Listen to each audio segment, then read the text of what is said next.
how retaliatory tariffs affect exports. Supply chains are unprepared for the impacts of new tariffs. And global trade is expected to slow. Pull up a chair and join us as the editors of DC Velocity discuss these stories, as well as news and supply chain trends on this week's Logistics Matters podcast. Hi, I'm Dave Maloney. I'm the Group Editorial Director at DC Velocity. Welcome. Logistics Matters is sponsored by Zebra Robotics Automation. How can you drive down your cost per unit and make every movement count? Read Zebra Robotics Automation's latest ebook, Unlocking Fulfillment Potential, to learn how their Zebra Symmetry fulfillment ecosystem was engineered to boost your profits. You'll discover a unique threefold strategy that enables workers to pick more items in less time, with up to 30% fewer robots compared to legacy systems. Download it now at zebra.com/fulfillment. As usual, our DC Velocity senior editors Ben Ames and Victoria Kickham will be along to provide their insights into the top stories of this week. But to begin today, the world continues to react to the trade disruptions caused by the administration's new tariffs. Each day it seems we have something new to share about tariffs, which is why we're dedicating this entire podcast to the subject of tariffs. Of course, tariffs don't only mean that we pay more for our imports, it also affects exports because of the retaliatory tariffs imposed by other nations that we trade with. Farmers will be among those hit the hardest by these other tariffs from other countries. To share what the new trade realities mean for farmers, we welcome Erin Mittlestaedt, the CEO of the FruitGuys. Welcome, Erin. Thanks for joining us today. Thanks so much for having me. First of all, can you tell us a little bit about the FruitGuys and what you do as a company? Yes, we're a family-run B Corp business. We deliver fresh produce and snacks to offices, schools, and homes nationwide. My brother founded the business here in San Francisco about 27 years ago. I became CEO in 2023, and now we are women-owned and women-led, and we deliver out of 11 different locations nationwide. Thank you very much for that. In talking about our subject today, we've seen a lot of new tariffs and threats of even more tariffs over the past couple of weeks. You're with us today, of course, to discuss how they will affect our farmers and food exporters, since you work in the food business. Many tariffs are designed to protect our domestic industries. Will these new tariffs actually do that? Whether the tariffs will protect domestic industries remains to be seen. The feedback I've received from farms on the tariffs really varies depending on what kind of crops they grow and where they're located. So a California farmer that we work with who grows avocados is excited about the tariffs. He thinks maybe it'll help his high-priced California avocados not seem so high-priced as the Mexican price rises. But on the other hand, we work with an apple and stone fruit grower in Pennsylvania.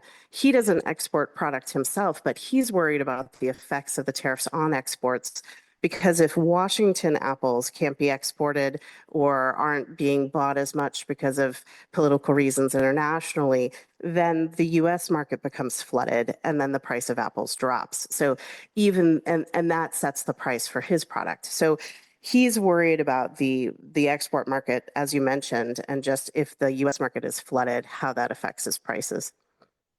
Right. And I guess that most of the concern of farmers is based on those reaction from other countries putting on tariffs in retaliation. How do they get around that? I think, unfortunately, they have to find new markets. In the case like this farmer in Pennsylvania, he doesn't have a lot of options because he's not the one exporting. He is moving his product locally. It's really convincing then the local market that the premium price is worth it over the lower Washington apple. So our prices will probably rise for everybody. What types of agricultural products are most affected? You mentioned avocados and apples. What other products? Yeah, and obviously the stuff that we import from Mexico most will be impacted. So tomatoes, strawberries, avocados, cucumbers, peppers, those are some of the largest commodities that come in from Mexico.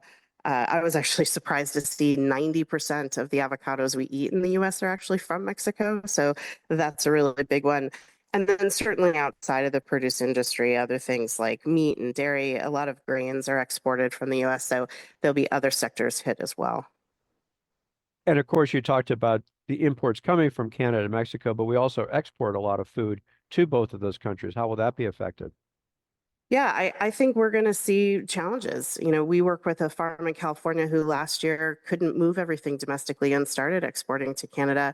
And I wonder if he's going to have a market there. I spoke to a Canadian reporter for a different reason a couple weeks ago, and he said, "Hey, my family doesn't want to buy US fruit right now because of what's happening." So I think it's going to be a challenging time, and I think there's just a lot of uncertainty in the market. And farmers are sort of going to have to be very nimble about where they move product this year. Are farmers changing their strategies as a result and limiting the crops that they may produce or exactly where they're going to sell those crops? It's a great question. For fruit growers, especially those that have orchards, it's fairly difficult to make a quick change. You'd have to pull trees. Planting new trees can take, it can take 3 to 4 years before those trees can produce fruit. So it's pretty difficult for a fruit farmer to really make a shift. What we've seen in past years, with labor shortages or other things, or when it was too expensive to really harvest, sometimes they'll let the crop just fall to the ground or not harvest it at all. Other farmers might have to take a lower price and move it to juicers or other processors. On the vegetable side, it's a little more flexible. Something like lettuce can take 45 days from being in the ground to being harvested. So they have more flexibility, and I imagine that if they're seeing big client shift, they will be adjusting crops as needed or trying to plant those things for other customers who are more dependable at the moment. I saw yesterday that the president had threatened to levy tariffs as much as 200% on European wines. Would that help grape growers in the United States, or is that something, again, you can't really turn and change your volume of production? Yeah, it takes so long to change volume there and production there. I'm not sure how that's going to impact things. I mean, and the other thing I've learned about the grape industry, and it's not my expertise, but what I've learned is that, so many of these grape growers are buying from other growers. It's very rare that you're harvesting and making wine from only your grapes. So there's so much product moving around. It's difficult to understand how that impact's going to have on the farmers themselves. Do you feel that this is the new normal, or are these tariffs merely a negotiation tactic to get better trade deals for American goods? It's hard to say, but I think that we can expect a fair amount of uncertainty. Another thing we're watching that really did affect small farms this week is that the USDA pulled $1 billion in funding for the local food for schools program and the local food purchase assistance program. And those were programs that gave schools and food banks extra funds to help pay the premium price on some of the local small farm product. And that's going to impact some of the farms we work with. So I think we're all waiting and seeing and just preparing ourselves for more disruption to come. And I imagine that loss of income for food banks is also going to be very difficult. I know my local food bank actually put something out saying that they were losing a lot of federal money, and they're not quite sure how they're going to be able to feed people. Yeah, and we've talked to other groups, so groups that support farmers that have lost funding as well. So there's a group in Pennsylvania called PASA that helped farmers apply for grants and do other things, and they've lost a lot of their funding because it came from pieces of the federal government, and so it's less resources for those farms to get access to other grants, or which may mean that only the large farms who have the resources can really apply for these funds that are still out there. How will this affect your business in being able to procure the produce that you need for distribution? Yeah, it's a great question. We luckily have a fair amount of flexibility. We are picking produce that is mostly grown locally whenever in season, and then we are picking the best in season. So we can avoid Mexican product. The thing that we are watching are bananas. Most of our bananas do not come from Mexico, but some organic bananas do. Some bananas pass through Mexico. So we're really watching to see if they'll go in effect and how that will affect, the prices. We deliver mostly to offices, and bananas are the #1 office fruit. So it's something something we do need to continue to carry. And then the other side, like many of the farmers and other manufacturers, we are worried about the cost of our inputs. So, cardboard prices going up or other material prices going up is something we're watching as well. So at this moment, we've weathered lots of storms over 27 years, so we'll weather this one, but we are really trying to be cautious and monitor it. And we also just want to make sure we understand how it impacts the farmers and consumers. It's a time when we have to have our supply chains be very flexible, I think, just to keep up with all the changes and not being able to anticipate what's coming next. Absolutely. We've been talking today with Erin Mittlestaedt. She's the CEO of the FruitGuys. Thank you again, Erin, for being our guest. Thank you so much for having me. Now let's take a look at some of the other supply chain news from the week. And Victoria, keeping on the tariff theme, you wrote this week about a new report that talks about how supply chain officers are reacting to all the tariff news. Can you tell us more? Yeah, that's right. Absolutely. So, despite anticipating all these geopolitical shifts, Chief Supply Chain Officers, or CSCOs as they're known, remain largely unprepared for their impact. And that's according to a recent report from British management consulting firm called Egon Zehnder. The company's latest CSCO report surveyed supply chain business leaders from various industries and regions, and they found that their jobs are becoming increasingly sophisticated, with many competing priorities demanding their attention.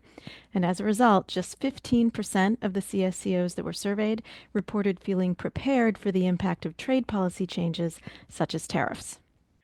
And Victoria, chief supply chain officers are certainly faced with many challenges these days. Did the survey specify the range of issues and complexities that they're dealing with? It did, and you're right. Supply chain leaders are under a lot of pressure today. So, some of the results more than 70% identified cost pressure as their biggest challenge, followed by evolving customer demands and then driving operational efficiency. The primary motivation for more than 80% of those surveyed said that driving transformation or turnaround initiatives are top, followed by tackling complex challenges and achieving career or personal growth. And of course, technology is a big issue. AI and machine learning, cybersecurity, and cloud services were the top technologies influencing CSCO's businesses. I should note that Egon Zehnder, who conducted the survey, worked in collaboration with the executive education at London's Imperial College Business School for the report.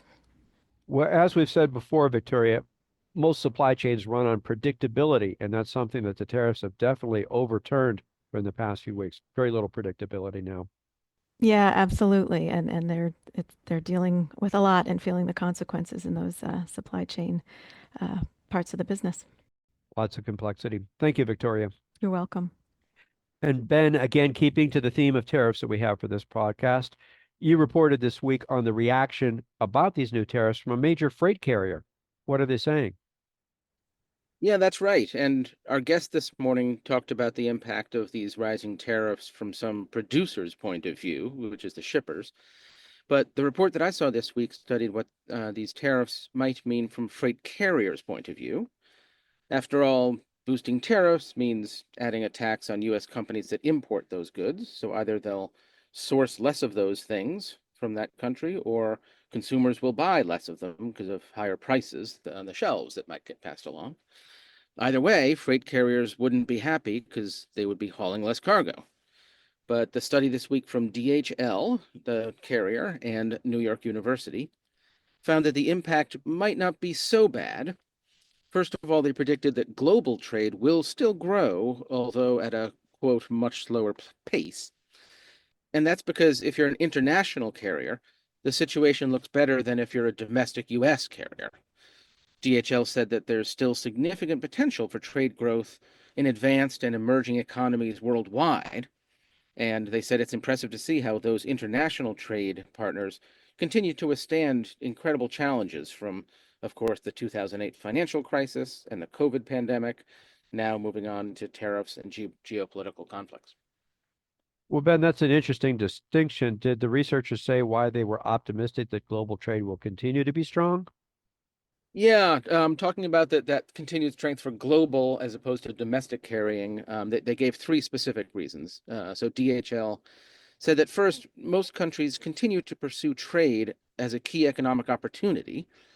And U.S. trade barriers could actually strengthen ties among those various other countries, like to trade more between each other.